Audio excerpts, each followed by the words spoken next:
The voting process.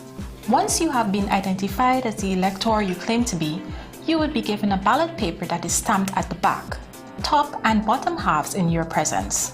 On the ballot paper, provision is made for you to vote twice. Once at the top section where you vote for the party of your choice in the general election, and once at the bottom section where you vote for the party of your choice in the regional election. Make your mark in the box provided on the right of your choice. After you have voted, fold the ballot paper as shown by the election official. Dip the first joint of your right index finger in the ink provided and place the ballot paper in the ballot box that is there for this purpose. You would then have to peacefully depart the polling station. For more information, contact GCOM on 225-02-7729, 223-9653, email pro@gcom.org.gy or visit GCOM's website at www.gcom.org.gy. There is no better way to start your day than with a good breakfast. Temi's breakfast cereals are fortified with vitamin. Why? For affordable price, high performance, and high mileage, choose Guyana's Super 95 gasoline. Are you planning a trip for business or leisure and looking for the most direct and economic offers, but you're confused? And instead of heading to the internet and searching websites for best deals, you simply need to contact the travel professionals at Munishwar Travel Service, 45 Water Street, Georgetown. Their well-trained travel advisors with years of experience will assist you in booking your flights, accessing all airlines, hotels, car rentals at the most competitive prices to match your budget. Their customer service is second to none. Their qualified travel consultants will make you dream of seeing the world and ensuring your trip be the perfect one, a travel experience beyond your expectations. They'll give you the best value to save time and money. Provide 24-hour service to fix problems if things go wrong during your trip, giving you options you haven't considered. If you haven't decided where you want to go, arrange group travel, accepting all major credit cards, both local and overseas. Daily deals available, which are also available online. So call, visit, or email them to have the experience of their immaculate service. Munishwar Travel Service, 45 Water Street, Georgetown, 592-227-6992 or 225-2947, or drop us an email, munishwartravel@yahoo.com.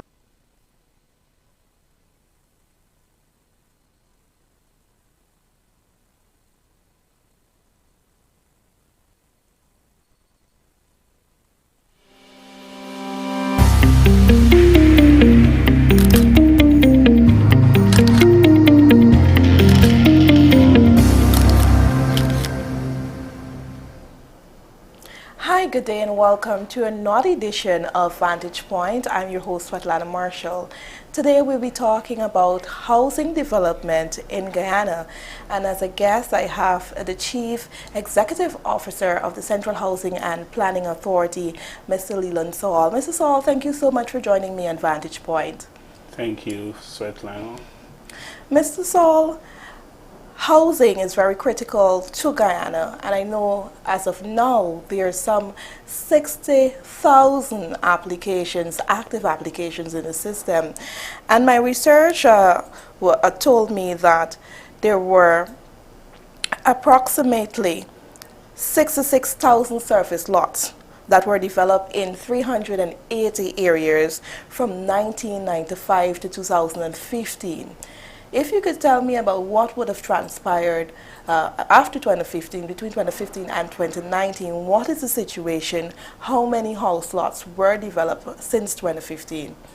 Okay, before I answer your question, I think I should give you a brief so that you can understand what is going on at Central Housing and Planning Authority in terms of the housing deficit. Yeah. That figure that you refer to, that 60,000, is the actual deficit, and based on a study that was conducted, at least 50% of that figure is a qualitative deficit, and the remainder is quantitative. It therefore means that many persons who approach the agency for a housing solution, in some cases what they actually need is a subsidy to fix existing buildings that they're living in. But we do have a problem in that in some communities, the old question of ownership. And so you find persons living in buildings that they do not own or they do not have a title. And as a result, they're making demand on our system for new solutions. We believe that granting subsidies to those who satisfy whatever criteria, it will help to reduce the qualitative deficit. And I believe as a nation we need to work with people to get them to understand the importance of owning something legally. In some communities there is a tradition of children property. And so you have these properties and the old question of maintenance, there's little or no maintenance because no one actually owns the property legally. So we are working to resolve this issue. So just to be clear, part of the application, part of this 60,000 application has to do with persons who are requesting assistance to maybe renovate or fix part of their house, and the other part deals with the actual application for house lots. No, let me bring some clarity. A study was done, and coming out of that study, it clearly points to two types of deficit. One qualitative and one is quantitative, right? And about 30,000 of the applicants, basically, the need is driven by poor housing units. I know, understand. Right? So, and the absence of tenureship or lack of tenureship. And that is what is driving that demand. That demand. And so we need to come up with a solution to address that aspect of it. You know, the fact is that we have a small population. The average size of a Guyanese family is maybe 3 to 4. And we have a large housing stock in this country. You know. So what has happened? Since 2015, a total of 6,451 housing units, land were made available, house lots were made available. In addition, 444 built units were made available in Region 10, Region 4, and Region 3. So we are working to so almost 7,000 if you add the two together. Yes, it's almost 7,000. Notwithstanding the solutions that were made available, we still have a very huge demand for housing. Okay. And so you made mention of housing solutions. You talk about houses actually built. I know in 2017, that the ministry and the Central Housing and Planning Authority, under the stewardship of Minister Valerie Yearwood, she would have launched a housing solution. And so persons at that time, you were hearing a lot about duplexes, you were hearing about the two-story upper elevated houses, and also the lower flat 2 and 3 bedroom houses. How persons would have been responding to those solutions? There's a great demand for those solutions, especially the single unit family, and I think it's a function of culture. You know, in Guyana, people are accustomed to living in single unit, standalone unit, and that is where the preference is. We would have constructed duplexes also, and all the duplexes were sold, but as I said, the preference is for a single unit. We will continue to make available single units for the citizen. And point to note that we will be using several approaches to achieve the outputs in terms of units, built units. Okay. So they have a higher demand. So persons are responding positively when it comes to the single units, the lower flats and the upper elevated houses and so on. So could we expect more of these being built, or the focus would be primarily on allocation of house lots? We will be taking two approaches. One, we will make available house lots for those who prefer house lots. Also, we will make available built units. So there will be two approaches as we go forward. Okay. Our desire is to create communities, and therefore we want people to be living in decent communities. So we will do both approaches. And in doing these solutions and distributing house lots, the Central Housing and Planning Authority would have also done some work, and I think is currently working with GDF. Tell me about the relationship between GDF and CH&PA and the work you're doing, say for example, in Perseverance. It's not, we are working with the joint services. Okay. Currently we are working with the GDF and the Guyana Prison Service, and that was a partnership which see us making available a small amount of land, and the services would have constructed units for their ranks. Yeah. In the coming week we will be making available to the joint services approximately 70 acres of land which will be used for housing by the joint services. The Central Housing and Planning Authority, we are in the process of completing the design layout for that scheme, and we will hand over the land to the joint services, and that is the Guyana Defense Force, the Guyana Police Force, Guyana Prison Service, and the Guyana Fire Service. Okay, and for overall, for 2020, what is the aim? How many, given this high demand for house lots and other housing solutions, what is the plan for this year? How many house lots would be distributed for this year? In 2020, we will make available in excess of 1,200 solutions, that is house lots and built unit. We hope to relocate persons, Plastic City, among other areas. We are going to create communities. We really do not want people to be living in shanties or in slums. So we are working assiduously to address this issue. Okay, and I'm happy that you mentioned that, because recently at one of the rallies, the president would have made mention that if re-elected, he would establish a National Squatter Resettlement Commission.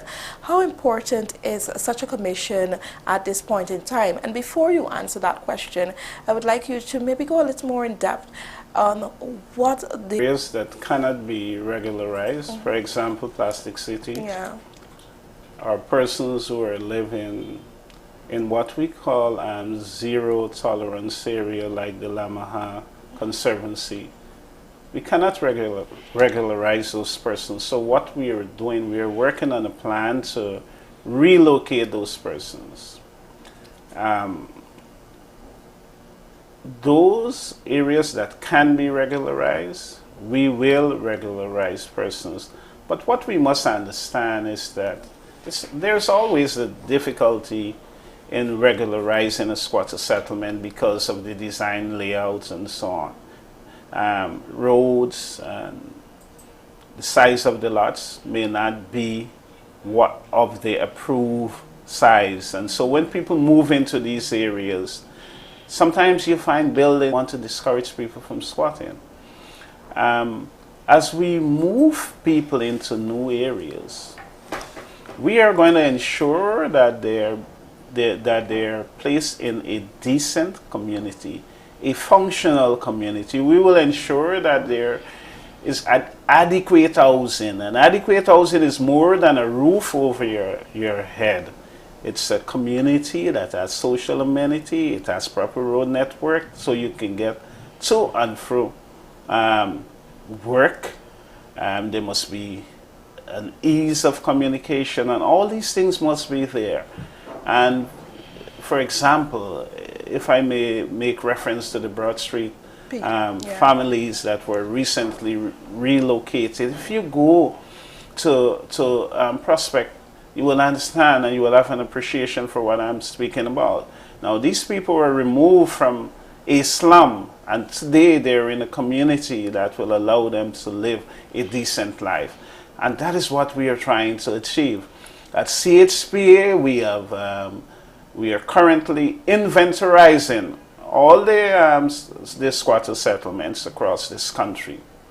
And coming out of that exercise, we will know those that must be, where people must be removed. And as we remove, we will repurpose those areas because no one should live under those conditions.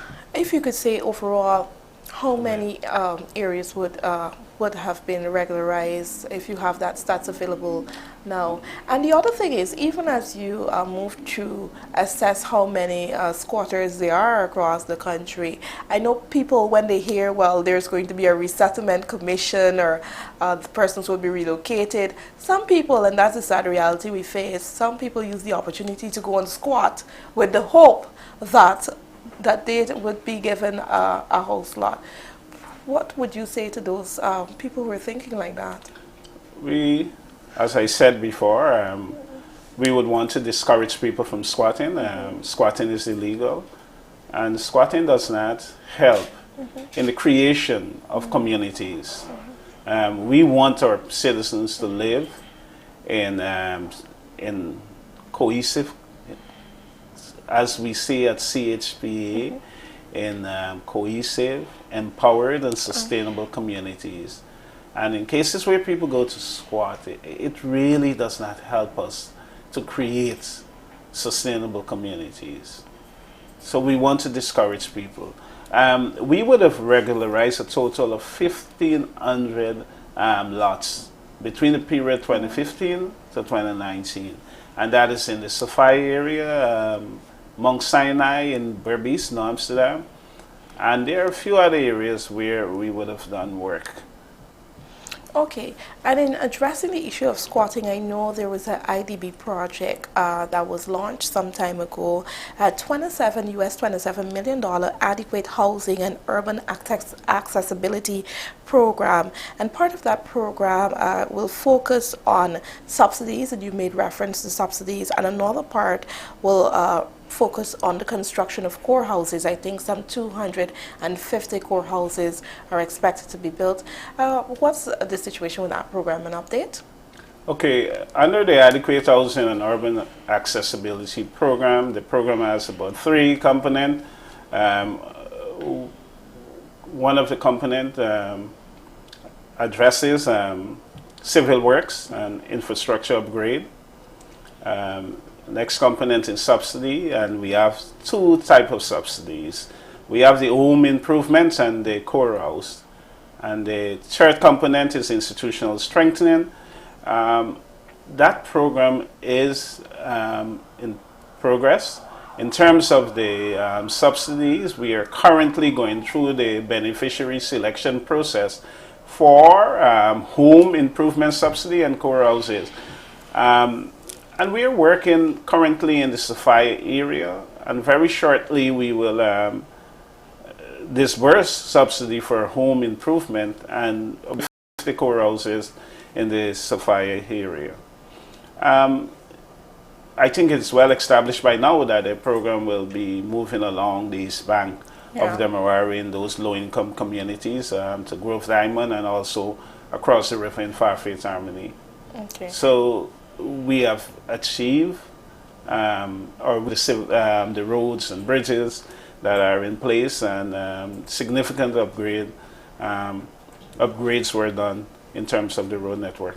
Okay, and if I could take you back to the allocation of houses as well as the housing solutions. Now, the first question, going back, there's some houses, I think in Region 5, that are still available. Is that still the case? I know we would have done some reports where they say persons, there's still a few houses in that area, sorry.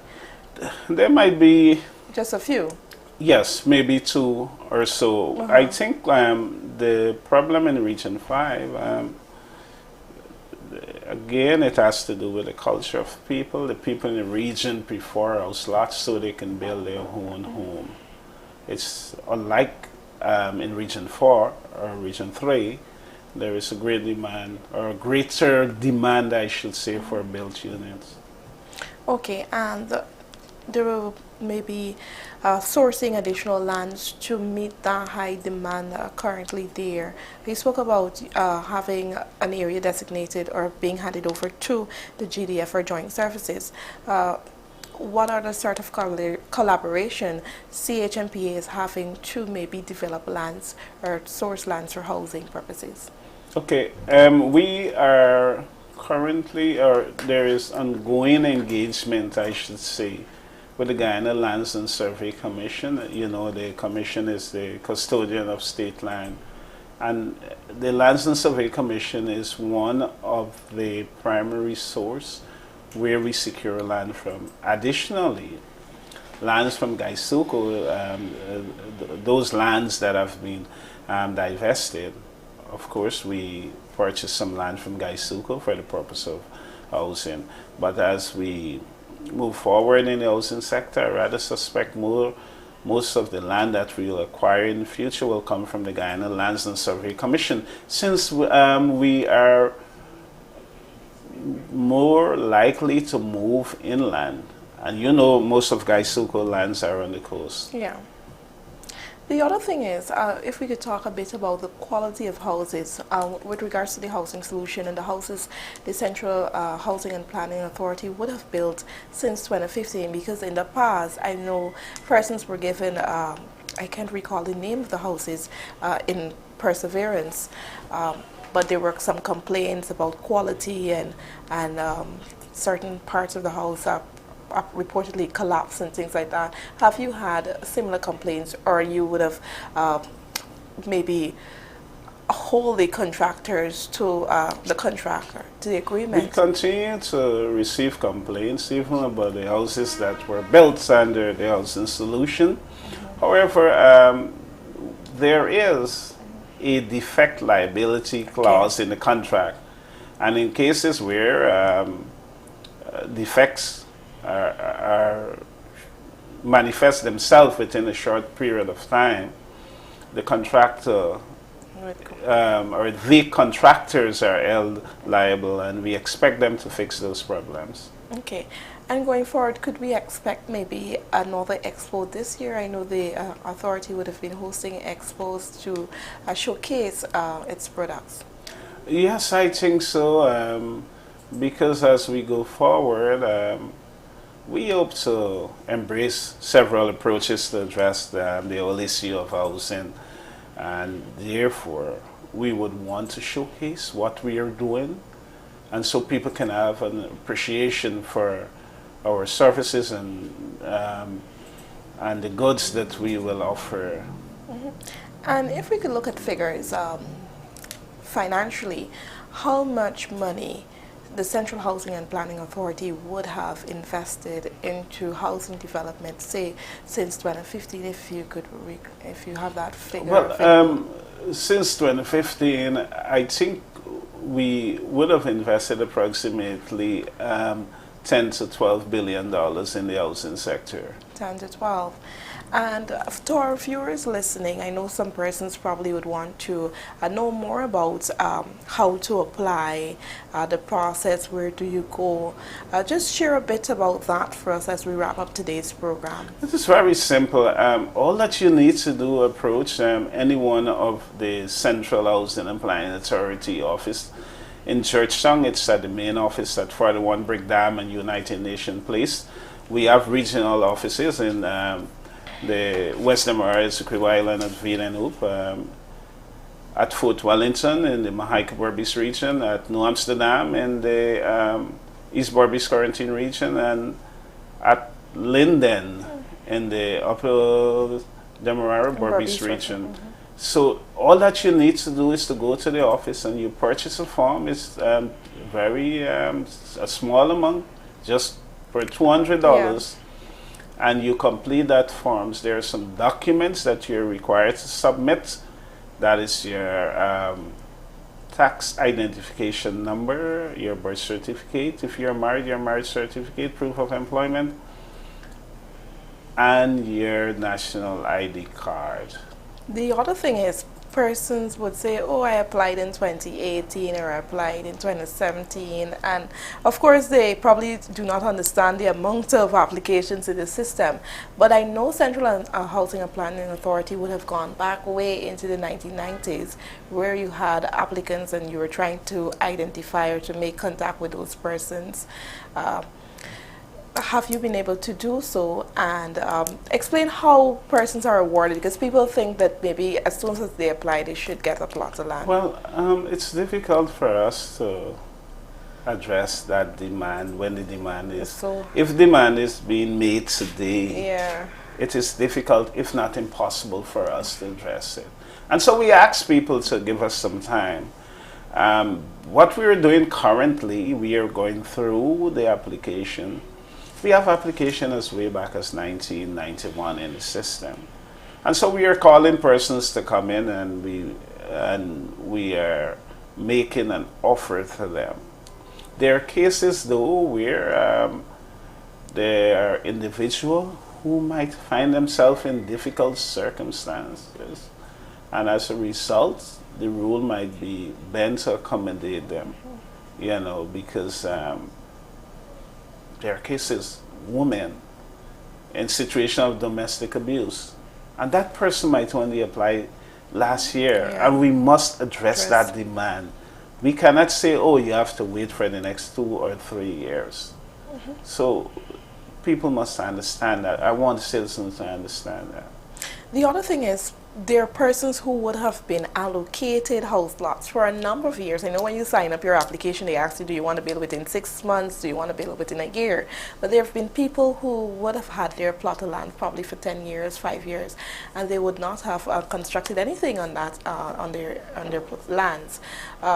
I know the authority would have maybe indicated that they were going to repossess those lands. Is that something? No, we actively we want to. We are encouraging people to build. Yeah. And we cannot deny people of their property, Okay. but we encourage people to build. We understand the challenges outside there, and that is why, as we move forward, one of the things we want to look at is self-help. We want to encourage the cooperative movements to get on board to see how they can assist their members. Okay. We want to look at things, re-examine the whole concept of rental home. So we're making things easier for persons.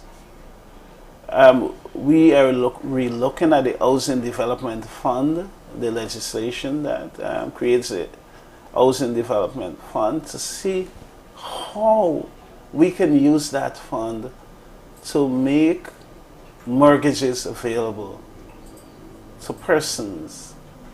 And so it becomes easier for the citizen to access finance to build. From the authority, just to be clear, from the authority itself. Yes.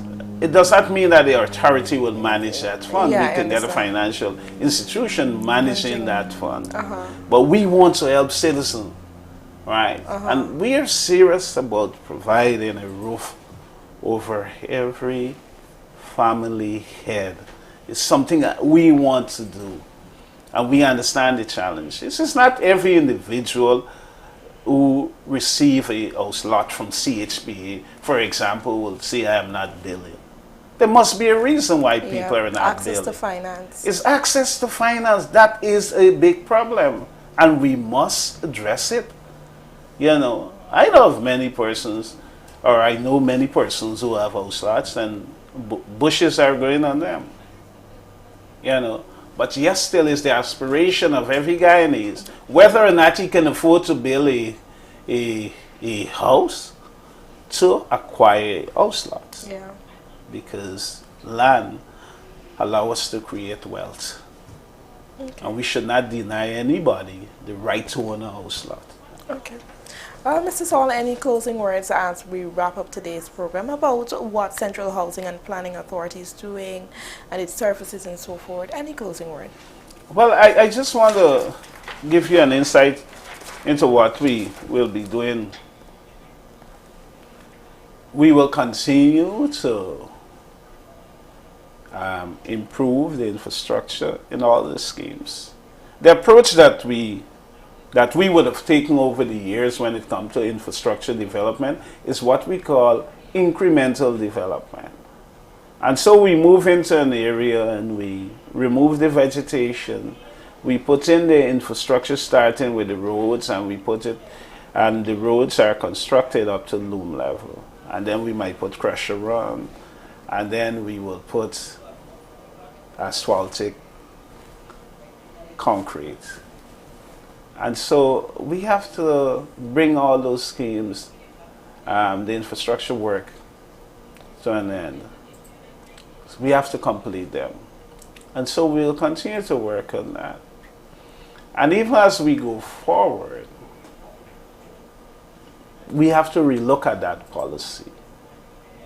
And I believe that once the agency is able to acquire more finances, as we move forward, I'm advocating that when we develop a scheme and when the beneficiary moves into that area to construct his or her home, they would be driving on asphaltic road.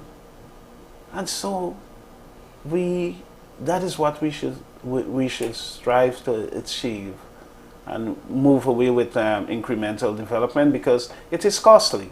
It is costly to the agency because when the infrastructure deteriorates, we have to go back and fix it.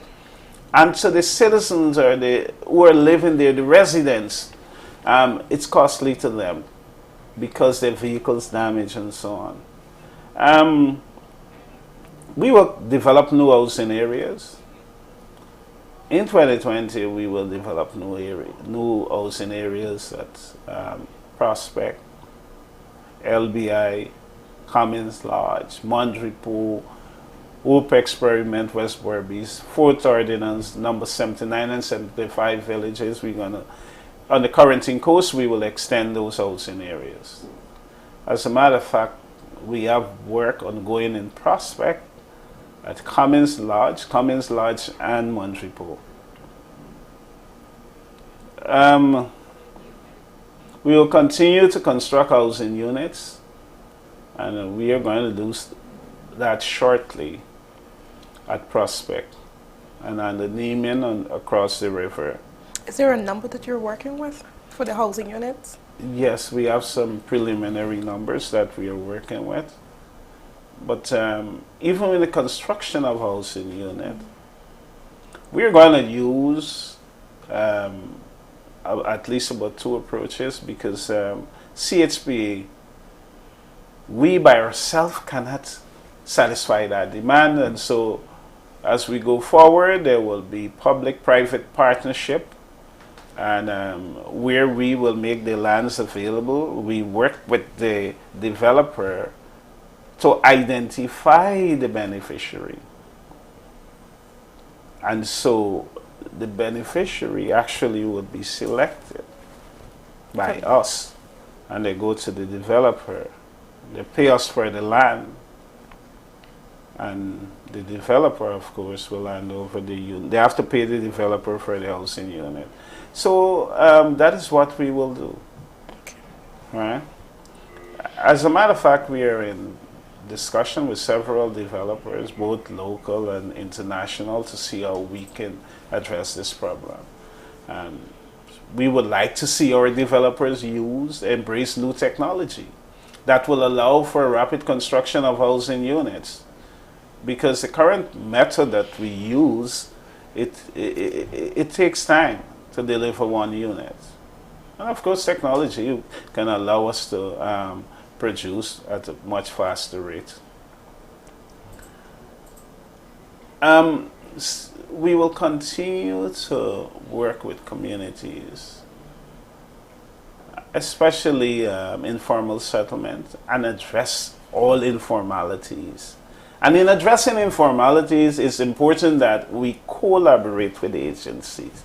And for example, with our work with Broad Street, we work with the Ministry of Education, we work with the Ministry of Health, and we work with some NGOs to make this thing easy, because when you remove persons from one community to the next, you have to integrate them into a new community. And it requires a lot of efforts and coordination, because you don't want people to feel uncomfortable. Yeah. And so you must prepare them.